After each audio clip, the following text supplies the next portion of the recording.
Now that I've convinced you that you need to be keeping money in a savings account and an investment account, and that you need to build an adequate emergency fund before you start investing, let's start talking about investing.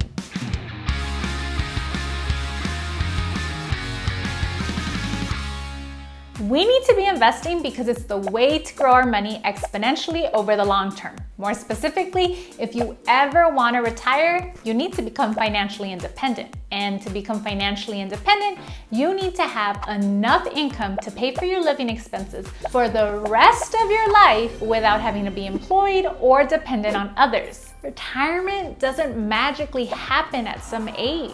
Retirement is only possible when you can afford to stop working because you have enough money to cover all of your living expenses. This is why we have some people who will have to work until the day they die, and other people who are able to retire in their late 30s. Your ability to retire is dependent on having enough money to cover your living expenses. Have you ever thought about the age you want to be when you retire? I know I didn't start thinking about that until I was in my 30s. And yet, I have a plan to be financially independent at the age of 47, which means I can retire early. To create your own financial independence plan, aka your retirement plan, you need to know how much money you need to have invested before you stop working. Since you're becoming someone who consistently budgets, you're gonna have a greater sense of how much money you will need to cover your annual expenses at retirement. And though right now it may be a little challenging to think about how much money you will need when you want to retire because you're so young, it's still a good idea for you to start thinking about it and creating a plan for it. If you want to be able to retire at a specific age, you need to become financially independent at that age, which means we have to work backwards.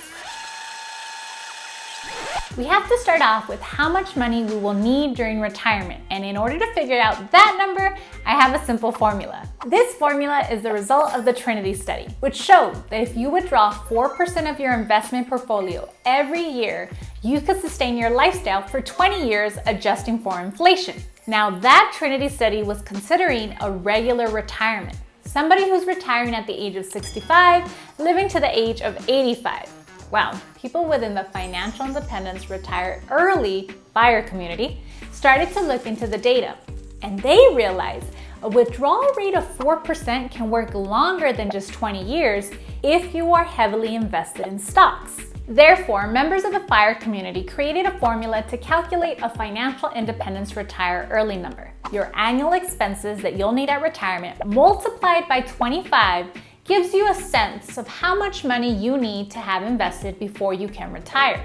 Which again, that formula is dependent on investing predominantly in stocks. Personally, I choose to use a different formula based on the research of Wade Pfau, who found a withdrawal rate of 3% to be a better withdrawal percentage for those needing Dinero for a longer retirement. The formula, annual expenses divided by 0.03, is a more conservative approximation of how much money you should have invested for retirement. We suggest you use both formulas to calculate a range. For example, let's say your annual expenses are $60,000. In order to calculate your financial independence retire early number, we would take $60,000 and multiply it by 25, which equals 1.5 million.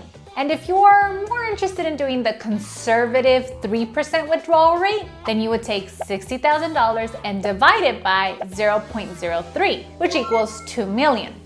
So with annual expenses of $60,000, you would need between 1.5 million and $2 million in order to retire.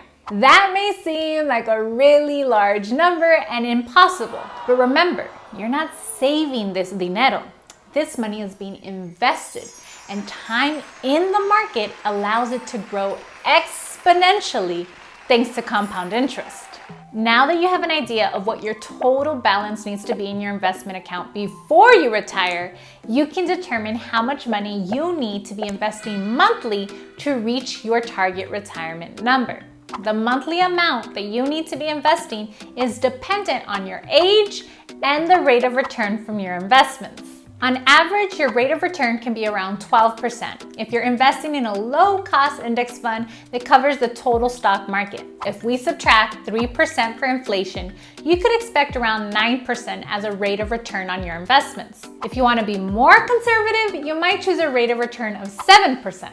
The younger you are when you start investing, the less amount of money that you need to be investing monthly in order to reach your retirement number. It is possible to reach a 1.5 million retirement number by investing $500 a month in the next 35 years and getting a rate of return of 9%. The best part is for those 35 years, you will only have contributed a total of $210,000, and the remaining 1.2 million will have come from compound interest. Cool, huh? To recap, you can retire when you are financially independent, which is the moment you have enough income to pay for your living expenses for the rest of your life without having to be employed or dependent on others.